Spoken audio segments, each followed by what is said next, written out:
My name is I'm Leo. glad you're here tonight. I'm 26 Me years too. old, but my knees crack I like I'm needed this 50 and I quiet have more moment with you. sawdust in my lungs than oxygen.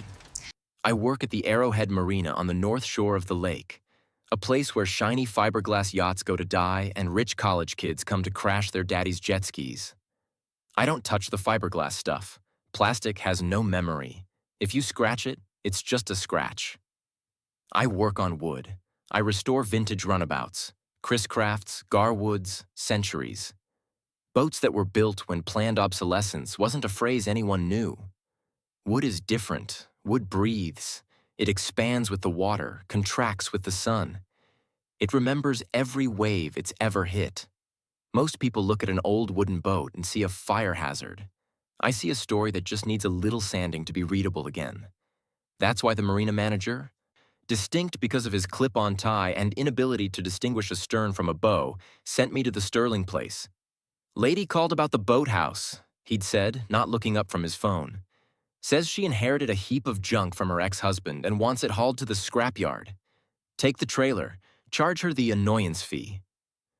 I took the old Ford dually and the flatbed trailer. The Sterling estate was on the point, the kind of money that buys privacy. The main house was a monstrosity of glass and steel, sharp angles jutting out over the cliff like it was trying to stab the lake. It looked cold. It looked like a doctor's office that someone slept in. I drove past the main house down the winding gravel path to the water's edge. The boathouse was different. It was older, built from river stone and cedar shingles, tucked into the cove like a secret. I killed the engine. The silence of the lake rushed in, broken only by the gentle lap of water against the pilings and the cry of a lone loon. I grabbed my gloves and walked onto the dock. She was standing at the end of the pier, staring out at the gray water. She was wearing a white cashmere sweater that probably cost more than my truck, and white trousers that dared the world to get them dirty. She was holding a lit cigarette, but she wasn't smoking it. She was just letting it burn down, the ash threatening to fall on her pristine shoes. She heard my boots on the wood and turned. She was beautiful, but in a brittle way, like a porcelain vase that had been glued back together and was terrified of being touched. She had dark hair pulled back tight, high cheekbones, and eyes that were the color of the lake before a storm, gray, cold, and tired.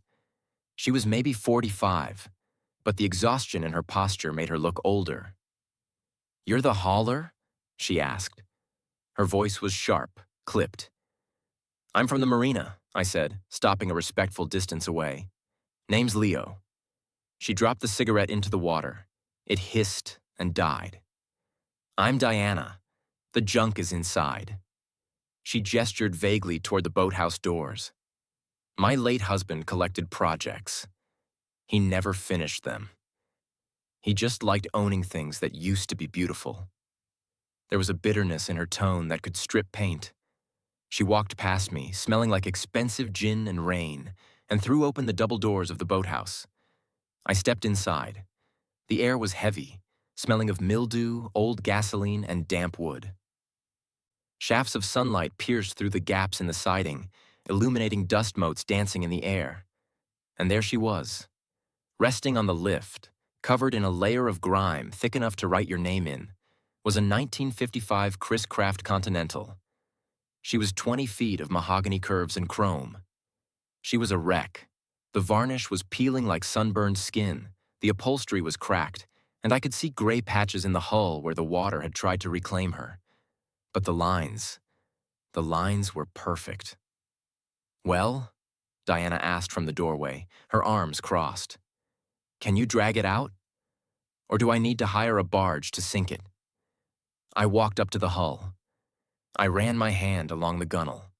The wood was rough, dry, starving for oil, but it was solid. I tapped the transom. Thud. A deep, resonant sound.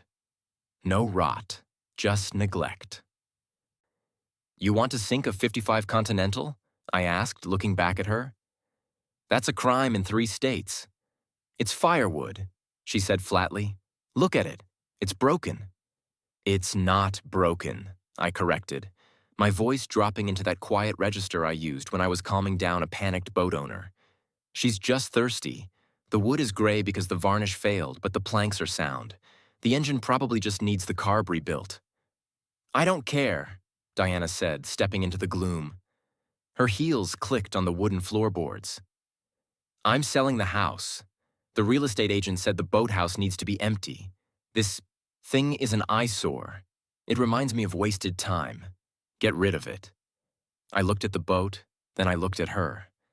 I saw the same thing. Something elegant that had been left out in the cold too long. Convinced it had lost its value just because it had lost its shine. I made a decision that would probably get me fired. No, I said. Diana blinked. Her icy composure cracked for a second. Excuse me? I'm not hauling this to a scrapyard, I said, leaning against the hull. I restore boats like this. This isn't junk, Diana. This is a survivor. You scrap this, and you're throwing away 50 grand in mahogany alone. I don't need the money, she snapped. It's not about the money, I said softly. I reached into my pocket and pulled out a small penknife. I found a spot near the stern where the gray wood looked the worst. Look. She hesitated, then took a step closer, curiosity warring with her annoyance. I carefully scraped away a thin layer of the gray, dead fiber. Underneath, revealed by the blade, was a flash of rich, deep red mahogany. It glowed even in the dim light. See that? I asked. The rot is just on the surface. The heart is still good. She stared at the spot of red wood. Her breath hitched. She looked from the wood to my hands, stained with walnut oil and scarred from chisels, then up to my face. For a second, the gray in her eyes swirled. Why do you care? She whispered. It's just a boat. Because I hate seeing good things thrown away just because they need a little work, I said. The silence stretched between us, filled only by the sound of the water slapping the pilings. I can fix her, I said. I get off work at 4. I can come by in the evenings. I have my own tools. You don't have to pay me labor. Just cover the materials. If I can't get the engine running in 2 weeks, I'll haul it away for free. Deal? She looked at me like I was a species she hadn't encountered before. You'd work for free? Why? I wiped the blade on my jeans and folded the knife. Because she deserves to be on the water again. And maybe I just like the quiet out here. Diana looked at the boat, then at the empty modern house up the hill, then back at me. She let out a long, shaky sigh, her shoulders dropping half an inch. 2 weeks, she said, turning back to the sunlight. But if you make a mess, Leo, I'm calling your boss. I don't make messes, I said to her back. I clean them up. She walked away without another word. I turned back to the Chris Craft. I patted the cold, dusty hull. Don't worry, girl, I whispered. We'll get you floated. I didn't know it then, but I was talking to both of them. The first 3 nights were a war of attrition. I'd pull up to the boathouse at 4:30 p.m., still smelling like the marina's diesel pumps, and work until the sun dipped below the tree line. Diana never came down. I'd see her sometimes, a silhouette in the floor-to-ceiling windows of the glass house on the hill, holding a wine glass, watching me like I was a zoo exhibit. The boat fought me, too. The old varnish had turned into a substance harder than rock and stickier than tar. I had to use chemical strippers, nasty stuff that smelled like oranges rotting in a vat of acid. On Thursday, the humidity broke. A thunderstorm rolled across the lake, turning the sky a bruised purple. The rain hammered on the tin roof of the boathouse like birdshot. I was 3 hours in, wearing a respirator mask and heavy rubber gloves, scraping the sludge off the portside gunnel. My back was screaming. My shirt was soaked through. The side door opened. The storm was so loud I didn't hear it. I only realized she was there when I felt the air pressure change in the room. I pulled down my mask and turned off the heat gun. Diana was standing there. She wasn't wearing the white suit today. She was wearing a silk blouse the color of champagne and dark jeans that looked stiff like they'd never been sat in. She was holding 2 mugs. "It smells like a chemical factory in here," she announced, wrinkling her nose. "Heat gun and varnish stripper," I said, wiping sweat from my forehead with my forearm. "It's the smell of progress." She walked over, careful to step over the extension cords. "It looks worse than it did on Monday." She was right. The boat looked like a flayed animal. The beautiful mahogany was streaked with goop, half-stripped patches, and raw wood. It was ugly, messy work. "It has to get ugly before it gets beautiful," I said. "You have to strip off all the old protection. It's failed. It's not protecting anything anymore. It's just trapping the moisture inside." Diana stared at the hull. She seemed to vibrate with a nervous energy. "My husband, Richard, he bought this boat to impress his father. He drove it twice. Then he parked it here and bought a fiberglass cigarette boat because it was faster and didn't need maintenance." She looked at me, her eyes hard. He liked things that didn't need him. It was the most she'd said to me in 4 days. It was a heavy thing to drop in a boathouse. "Well," I said gently, picking up a scraper, "wood needs you. It needs to be touched. If you ignore it, it dies. But if you put the work in, it outlasts everything." She held out one of the mugs. "Coffee, black. I assumed you didn't take sugar." I peeled off a rubber glove, my hand pale and wrinkled from the sweat, and took the mug. "Thank you." She didn't leave. She stood there, sipping her own coffee, watching me work. The rain intensified, drumming a deafening rhythm on the roof. The air in the boathouse felt small, intimate. I scraped a long ribbon of sludge off the wood. Squelch. "Here," I said on impulse. I picked up a spare scraper from the workbench. "Make yourself useful." Diana looked at the tool like it was a live snake. "I'm not scraping slime off a boat, Leo. This blouse is silk." "Suit yourself?" I shrugged, going back to work. "But it's satisfying. Like peeling a sunburn." I worked in silence for another 5 minutes. I could feel her watching. I could feel her boredom and her loneliness radiating off her like heat. "Give it to me," she sighed, setting her mug on the workbench. I handed her the scraper. "2 hands. Keep the blade flat. Don't gouge the wood. Just get under the goop and push." She stepped up to the hull. She held the scraper daintily like a silverware knife. She pushed. Nothing happened. "Lean into it," I coached. "Use your shoulder, not your wrist." She frowned, set her jaw, and shoved. The blade bit into the sludge. A long, satisfying curl of old varnish peeled away, revealing a strip of pale, clean wood underneath. She paused. She looked at the strip. "Again," I said. She did it again. And again. The rhythm took her. Scrape, peel, scrape. Peel. 10 minutes later, she was sweating. A smudge of brown varnish had made its way onto her cheek. She didn't seem to notice. The tension that usually held her shoulders up around her ears had dropped. "It's lighter," she murmured, looking at the patch of raw wood she'd exposed. "Underneath all that gray." "That's the African mahogany," I said, moving to stand beside her. "It's been hiding in the dark for 20 years. It just needed some light." She looked at the wood, and then she looked at her hands. Her manicure was ruined. There was sawdust on her silk blouse. "Richard told me I was decorative," she said softly. She wasn't looking at me. She was looking at the boat. When he asked for the divorce, he said he needed something lower maintenance. He traded me in for a 24-year-old fitness instructor. I stopped scraping. The rain hammered on. "He was an idiot," I said. It wasn't a line. It was a fact. And he clearly didn't know anything about quality. Diana looked up at me. We were close, maybe a foot apart. The smell of the chemicals was fading, replaced by the scent of damp wood and her perfume. something floral like jasmine. Her eyes weren't cold anymore.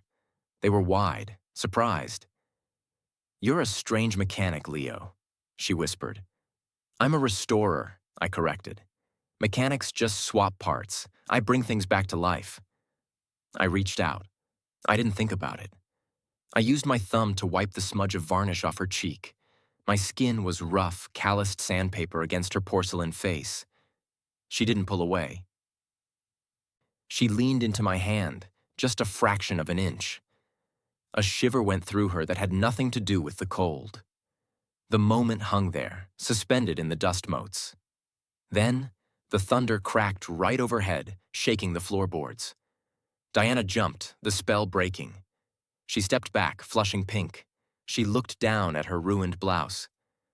I should go," she stammered, smoothing her hair with a shaking hand. "I have a call with my lawyer." "Okay," I said, dropping my hand. "Thanks for the help and the coffee." She turned and practically ran out the side door into the rain, leaving her mug on the bench. I watched her go. I looked at the patch of wood she had stripped. It was rough, uneven, but it was clean. I picked up her mug. Her lipstick was on the rim, a perfect crescent of red. I took a sip. It was cold. But it was the best coffee I'd ever tasted. "Step 1, I muttered to the empty boathouse. "Strip the surface." A week later, the boathouse smelled different. The acrid sting of chemical stripper was gone, replaced by the warm, nutty scent of tung oil and the sharp bite of high-octane gasoline. The hull was done. It glowed. 12 coats of varnish, hand-sanded between each layer until the wood looked like deep, liquid amber. It was a mirror. If you looked closely, you could see your own reflection staring back from the mahogany. But a pretty boat that doesn't run is just furniture. Now came the surgery. I was waist-deep in the engine bay, wrestling with the 1955 Hercules flathead six-cylinder engine. It was a block of iron that weighed as much as a small car. It hadn't fired in 20 years. The oil had turned to sludge. The spark plugs were fused, and the carburetor was a nest for spiders. "Wrench," I grunted, holding a manifold in place with my shoulder. "Half-inch." A hand appeared over the gunnel. It wasn't manicured anymore. The nails were short, practical, and there was a smudge of grease on the thumb. Diana handed me the half-inch wrench. She wasn't wearing silk today. She was wearing a pair of my spare coveralls I'd left on the bench. She had rolled the legs up 4 times and cinched the waist with a belt, but she still looked like a child playing dress-up. Except for her eyes. Her eyes were focused. "You're sure it's the solenoid?" she asked, leaning over the engine compartment. "It's always the solenoid," I muttered, torquing the bolt. "Or the starter, or the ghost of the mechanic who worked on it last." I climbed out of the bilge, wiping my hands on a rag. I was covered in grease, sweat, and rust. Diana was sitting on the edge of the driver's seat watching me. The way she looked at me had changed. It wasn't the way a rich woman looks at the help anymore. It was the way a student looks at a teacher. Or maybe the way a woman looks at a man who can do things she can't. "We're ready," I said, tossing the rag onto the bench. Diana stiffened. "To start it?" "To try." I walked over to the stern and checked the fuel line one last time. I rebuilt the carb. New plugs, fresh gas. She has air, she has fuel, she has spark. The rest is just faith. "And if it doesn't start?" Diana asked softly. "If the engine is seized?" "Then we tear it down and rebuild the block," I said simply. "You make it sound so easy," she said, looking at the ignition key. "Like everything can be fixed." I walked over to the side of the boat, standing right next to her. "Most things can, Diana. You just have to stop being afraid of getting your hands dirty." I nodded at the dashboard. "You do it." "Me?" She recoiled. "No, I'll break it." It's a cast iron engine block, Diana. You can't break it. Put the key in. Turn it to the right. Push the starter button. She hesitated. Her hand was shaking as she reached for the key. She looked terrified. Not of the machine, I realized, but of the disappointment. She was afraid it wouldn't work, and that the silence would prove her right. That she was surrounded by broken things. Trust the work, I whispered. She inserted the key. She turned it. Click. She pushed the black starter button. Whir, chug, chug, chug. The engine groaned. It sounded like a dying bear. It coughed, spun sluggishly, and died. Silence returned to the boathouse. Diana let out a breath, her shoulders slumping. It's dead. I knew it. No, I said, stepping onto the gunnel and leaning over her. I reached past her, adjusting the choke lever on the dash. My chest brushed her shoulder. She's just cold. She's been asleep for 2 decades. You have to wake her up gently. I looked at her. Try again. Give it a little throttle this time. Diana looked at me. I was close enough to see the gold flecks in her gray eyes. She bit her lip, nodded, and hit the button again. Whir, chug, chug, chug. Vroom. The sound was explosive. A deep guttural roar that shook the entire boathouse. A cloud of blue smoke puffed out of the exhaust ports into the water behind us. The engine settled into an idle, a low, rhythmic thrum, thrum, thrum that you could feel in your teeth. The vibration traveled up through the floorboards, through the seat, right into our bones. It was the heartbeat of the boat. Strong, steady, alive. Diana gasped. She looked at the tachometer needle dancing. She looked at the engine vibrating on its mounts. A laugh bubbled up out of her, a sound I hadn't heard before. It was bright and unpracticed. It's running, she shouted over the roar. Leo, it's running. I told you, I shouted back, grinning like an idiot. She just needed a spark. She turned to look at me, her face flushed with adrenaline and victory. The vibration of the engine was vibrating between us, charging the air. You did it, she beamed. We did it, I said. And then she didn't think. Neither did I. The adrenaline, the noise, the relief, it all crashed together. She reached up, grabbed the front of my greasy t-shirt and pulled me down. She kissed me. It wasn't a polite society kiss. It tasted like coffee and victory. It was desperate and hungry, like someone who had been holding their breath for years and finally found oxygen. I froze for a split second. She was the client. She was older. She was out of my league. And then the engine roared, and I stopped thinking. I wrapped my oil-stained arms around her, lifting her slightly off the seat. I kissed her back, pouring every ounce of the last 2 weeks into it. The frustration, the attraction, the care. We stayed like that for a long minute, the boat rocking gently beneath us, the engine thrumming its steady rhythm against our bodies. When we finally broke apart, we were both breathless. My forehead rested against hers. Her hands were still clutching my shirt. The engine was still idling perfectly, oblivious to the fact that it had just changed everything. Diana pulled back, her eyes wide, searching my face. She looked scared again, but it was a different kind of fear. Leo, she whispered, her voice trembling. What are we doing? Restoring, I murmured, my thumb tracing her lower lip. We're fixing the engine. She looked down at my hands, dirty, scarred, resting on her waist. Then she looked at the boat. Then she looked back at me, and the fear in her eyes was replaced by something fierce. Take me out, she said. What? Take the boat out, she commanded, breathless. Right now. I want to feel it on the water. I grinned. I reached past her and uncleated the lines. Aye, aye, Captain.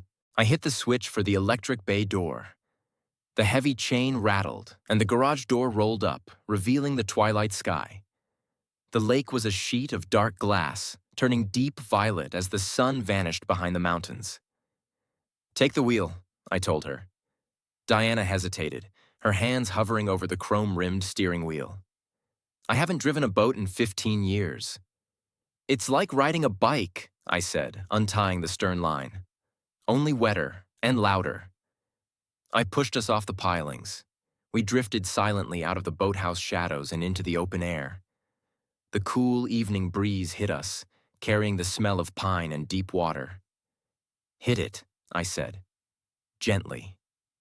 She pushed the throttle forward. The Hercules engine growled, the propeller bit the water, and the bow lifted.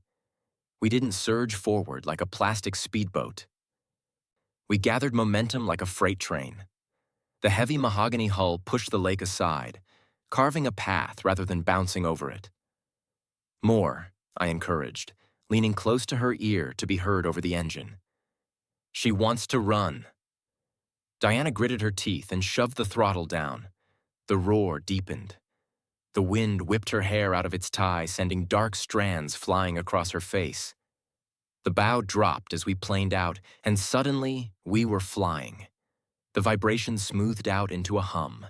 The spray kicked up on either side of us, glittering like diamonds in the fading light. I watched her profile. The fear was gone. Her lips were parted in a mix of shock and pure joy. She wasn't the fragile divorcee in the white suit anymore. She was the captain of a 3,000-pound classic machine, and she was in total control. "It feels solid," she shouted over the wind. "That's the wood," I yelled back. "Fiberglass slaps the water, wood absorbs it. It works with the lake." She banked us into a turn. The boat leaned beautifully, digging its chine into the water, holding the line perfectly. She laughed, a full, throaty sound that the wind carried away behind us. We tore a white scar across the dark water, looping around the point, past the sleeping mansions, past the marina where I punched a clock, out into the middle of nowhere. For 20 minutes, the world didn't exist. There was no divorce, no judgment, no lonely glass house. Just the engine, the water, and the heat of her shoulder pressing against mine as we huddled behind the windshield. When she finally pulled the throttle back, bringing us off plane, the silence that rushed back in was deafening. We drifted in the middle of the lake, the engine burbling softly. The stars were coming out. Diana turned to me. Her face was windburned, her hair a mess, grease on her cheek, wearing ill-fitting coveralls. She looked magnificent. "I forgot," she whispered, her chest heaving. "I forgot what it felt like to not be careful." "You did good," I said. "You have a heavy foot." She smiled, tired but real. "Let's take her home." We putted back toward the cove under the moonlight. As we rounded the point to the Sterling estate, I saw lights. The main house was lit up like a Christmas tree. "Oh no," Diana muttered, her grip tightening on the wheel. Standing on the main dock, the modern aluminum one, not our wooden pier, were 3 figures. A man in a suit and a couple looking around. "It's Miller," she hissed. "My real estate agent. He wasn't supposed to show the house until the weekend." We idled past them toward the boathouse. Miller spotted us. He waved his arms frantically. "Diana?" His voice carried over the water. "Good God, is that you?" Diana looked at me. Panic flickered in her eyes. The real world was waiting on the dock to tell her she was behaving inappropriately. "Steady," I said softly, placing my hand over hers on the throttle. "Don't let off. You're the captain." She looked at my hand, then at Miller. She hardened. She steered us right past them, ignoring his waving, and guided the Chris Craft perfectly into the boathouse slip. I hopped out and tied off the cleats. The engine sputtered and died as she cut the key. Before we could even catch our breath, Miller was at the boathouse door. He walked in, shoes clicking on the wood, looking at the scene with distaste. The couple hovered behind him. Diana, Miller gasped. I've been calling you. The Potters wanted a twilight viewing and… Look at you. He gestured vaguely at her grease-stained coveralls. You look like… the help. He looked at me, sweaty, dirty, standing too close to his client, and sneered. And I assume this is the hauling guy? I thought you said this junk was being removed. Diana stood up in the boat. She didn't climb out. She stood on the engine hatch, looking down at them. It's not junk, Miller, she said, her voice calm and level. It's a 1955 Chris Craft Continental, and it just ran 40 miles an hour without missing a beat. Miller blinked. Well, that's charming. But Mr. Potter, he gestured to the buyer, is concerned about the eyesore on the waterfront. He wants to know if the demolition of the boathouse is included in the closing costs. I stepped forward, ready to say something, but Diana raised a hand. She didn't look at Miller. She looked at the boat. She ran her hand along the varnished gunnel we had spent hours sanding. The boathouse stays, Diana said. Diana, Miller used his be reasonable voice. The contract. There is no contract, she cut him off. She climbed out of the boat. She was small compared to them and dressed in rags, but she seemed 10 feet tall. Take the house off the market, Miller. Miller's jaw dropped. What? The Potters are ready to make a cash offer. You said you wanted to get rid of everything. You said you wanted to start over. I am starting over, Diana said. She walked over to me. She didn't hide. She stood right next to me, her shoulder brushing my arm. She looked Miller dead in the eye. I'm just keeping the things that have good bones and getting rid of the things that are fake. She looked at the glass house on the hill. I'll sell the house, but the boathouse and the land it sits on, that's not for sale. I'm subdividing the lot. You can't live in a boathouse, Miller sputtered. Watch me, she said. Now get off my dock. Leo and I have work to do. We need to wipe down the hull before the water spots set. Miller stared at her. He looked at me. I just crossed my arms and gave him a look that said, You heard the lady. He turned and hustled the confused Potters out of the door. When they were gone, the silence returned. But it wasn't heavy anymore. It was light. Diana let out a long breath and slumped against the workbench. She started to giggle. Then she started to laugh. Did you see his face? She gasped. Did you see his face when I said I was keeping the boathouse? I saw, I grinned. Subdividing the lot? That's a bold move. I hate that glass house, she said, wiping tears of laughter from her eyes. It's cold, but this place… She looked around the dusty, dim shed. This place is warm. She looked at me. The laughter faded, replaced by that intense, hungry look from earlier. So, she whispered, we have to wipe down the hull? Ideally, I said, stepping closer. Waterspots are a pain to buff out. Show me, she said. She tossed me a clean rag. I caught it. You missed a spot? I said, reaching out to tuck a loose strand of windblown hair behind her ear. I know, she murmured, leaning into my touch. I have a good teacher. I'm sure I can fix it. Outside, the lake lapped against the pilings, and the old mahogany boat ticked softly as it cooled down, finally at rest, finally home.